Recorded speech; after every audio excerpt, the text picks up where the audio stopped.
Hello, racing family, and welcome to Yard BTV Trackside Extra, our new YouTube channel. Please remember now to like, share, and subscribe to this YouTube channel. And please tell a friend to tell a friend about this new YouTube channel. We will be broadcasting our program Final Verdict every race morning at approximately 9 a.m. So tell a friend to tell a friend about this new YouTube channel. Welcome to Final Verdict. I am your host, Anthony Johnson. 11 races on the card today. Today is the Diamond Mile Day, and 13 declared. The Antipost favorite, Ride All Day, to be partnered by Ian Spence is here, along with Nautical Star. Legacy Isles is also there. Very competitive lineup. Garavana is here. Offer Revolution must be kept on the right side. Barnaby will be closing very fast in deep stretch. What can we say about Fun Can Done?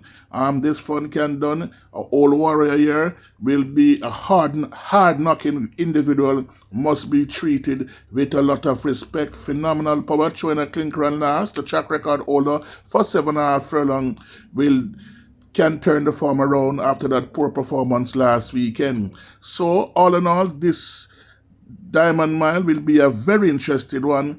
Let us hear from Ed Barnes, who will break down this Diamond Mile, this very interesting Diamond Mile this afternoon. Welcome to Final Verdict, Sir Ed. Good morning. Well, the return of the Diamond Mile on Saturday at Kimanos Park should be exciting. The event worth some 9 million Jamaican dollars, with the winning connection taking home 5.5 million. 12 have been declared to face the starter. The Philip Fiani trained Ride All Day, to be ridden by Ian Spence, is at odds of 9 to 5. Now, the multi-mile winner, who won its last start on April 6, has trained well with a 7-furlong work on 1 minute 24 on July 14. This one will be very hard to beat. Legacy Isle, with Radish Roman riding for trainer Ron Crichton, is at 5 to 2 and will want to make it a post-to-post affair. The June 6th run has made this one all the rage in some quarters. The 6-year-old, with the 7-furlong track record of 1 minute 22.3 on last, will be in the thick of things from the off.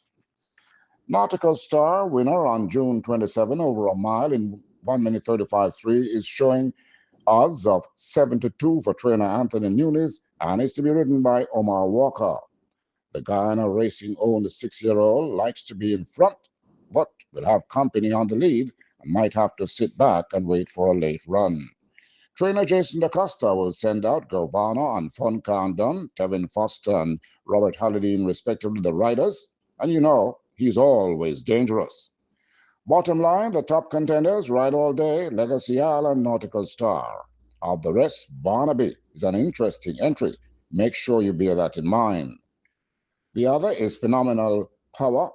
Don't ignore that one, and do remember, speed will be a major factor in this contest.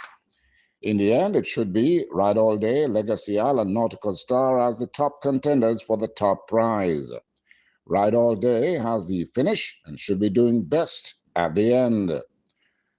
We say welcome back to the Diamond Mile, all good for local racing. Ed Barnes for the Racing Page. Thank you very much, Sir Ed Barnes, with his preview on the Diamond Mile. Well, racing family, let us get in the meat of the matter. The information horse for today, the late information horse in race number 3, Liquor Truthful, who has been working very well. 25 to 1 morning line. This Liquor Truthful won't be getting 25 to 1, I can guarantee you. Chances are he could be the howling favorite. Has been working very well, coming out of the barn of Jason Acosta to be partnered by Tevin Foster. Liquor Truthful. In the 4th event, number 12, Following Wave. This offspring of St. Cecilia has been working very well. Was a beaten 1-9 favorite on last. Expect this one to run a very good race. While number 4, Apricot's Treasure, to be partnered by Dawkins, coming out of the barn of Gary Sabrati. We have to make note on that one. And we have in that race If you're looking for an outsider to fill the exotics, number 13, For My Love, who has been looking in immaculate condition on the exercise track. Racing Family, number 13, a very dangerous outsider come this afternoon.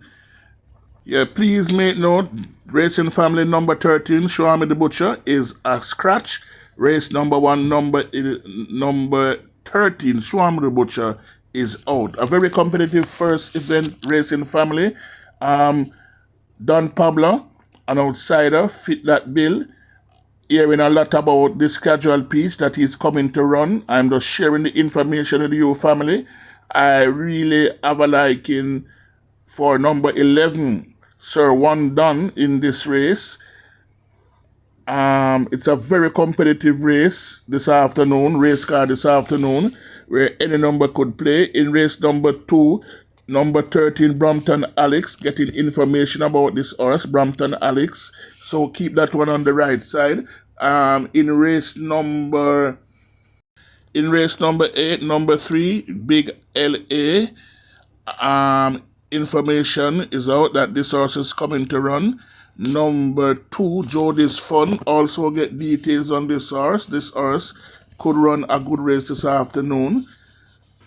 All in all, Racing Family, it's a very competitive race card. Let us see if we can construct our weekly placement. In race number 1, number 11, Sir One Done. In race number 2, number 7, Battle Angel. In race number 3, we are taking number 2, Liquor Fruitful.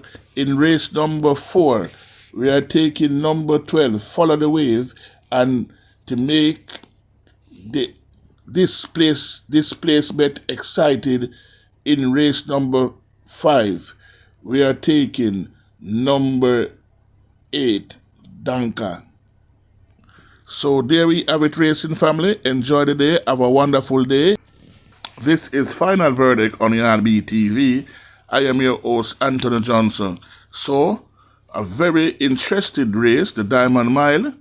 Before we go out, we did a preview on the Diamond Mile, and chances are a lot of you might not heard the preview on the Diamond Mile done by sports journalist that is Ron Daly from the CVM fame. Let us have a listen on Ron Daly tips on the Diamond Mile. Anthony, thank you. Thank you, my friend. And it's quite a pleasure to be on the program. I want to commend you for the wonderful job you have been doing. Certainly commendable. So, ladies and gentlemen, this year's Diamond Mile really does feel like one for the ages. It also tells us a lot about where racing at Caymanas Park is heading right now, particularly in the top class. Take a look at the entries. 13 declared, and of those 13, only 2 are local bred. That's Blue Vinyl and Neo Star.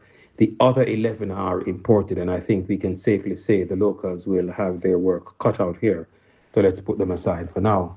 And let's work our way through the field, starting with the imports. First, Gravano. Is he out of his depth in a race like this? I don't quite believe so. Yes, he threw in a bit of a clinker last time in the Clovis Metcalf over 7.5 furlongs, but I am prepared to draw a line through that run. Here he drops at 10 pounds, 116 compared to 126 that afternoon. More importantly, this mile trip should suit him much better. I expect much more competitive showing from Gravano. Then we have Royal Poppy. This will be only his second career start locally. Talented, yes, but it's probably a bit too soon to be taking on this kind of company. I think we can watch and learn with him for now. Off a Revolution is another one. He's a natural sprinter, a horse who does his best work when he's on the lead and dictating. Stretching out to a mile against this field? I don't quite think so. No, Barnaby, this horse has tremendous late finishing speed. Incidentally, stable companion of a Revolution, trainer Anthony Nunes, has 5 horses in this race. Barnaby is going to be coming at them late. The question is, will he get there in time? On what I've seen so far, I kind of have my doubts, but he'll make it an interesting finish. Fun can't done. Now here's a warrior, a multiple mile winner. Tough, honest, and never knows when he's beaten. From the barn of Jason DaCosta, you can never ever leave Funky and Dunn out of your calculations. He has to be in your top 4 or 5 at the very least. Phenomenal Power is quite fascinating. He set a new track record over 7.5 furlongs in 1 minute 29 flat, erasing a mark that stood for years. He didn't back it up next time over 6 furlongs, but that was possibly too short for him.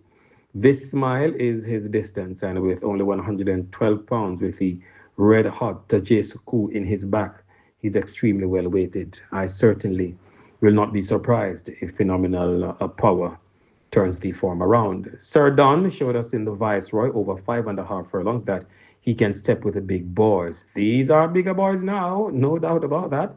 He's one of 2 3-year-olds in here, the other being Phenomenal Power. I think Sir Don will continue to improve through the season, but this might come a touch too soon. Now to the one many are talking about, Legacy Isle. Magnificent. He has won both starts this year, including the Eros Stakes, over 7 furlongs in 1 minute 22 flat. That was a record, incidentally, carrying top weight of 126 pounds. Today, he drops to 118. He doesn't have to make the lead, and I don't think Roman will force the issue. But if he does get a soft lead, good luck catching him. Legacy Isle will take a world of beating. Pack Plays also possesses plenty of early speed, but I question whether he has the grit to see it out against this caliber. Nautical Star was good when he was last at the races, but I think this is a bridge too far for him right now. He continues to improve though, so let's not totally write off Nautical Star.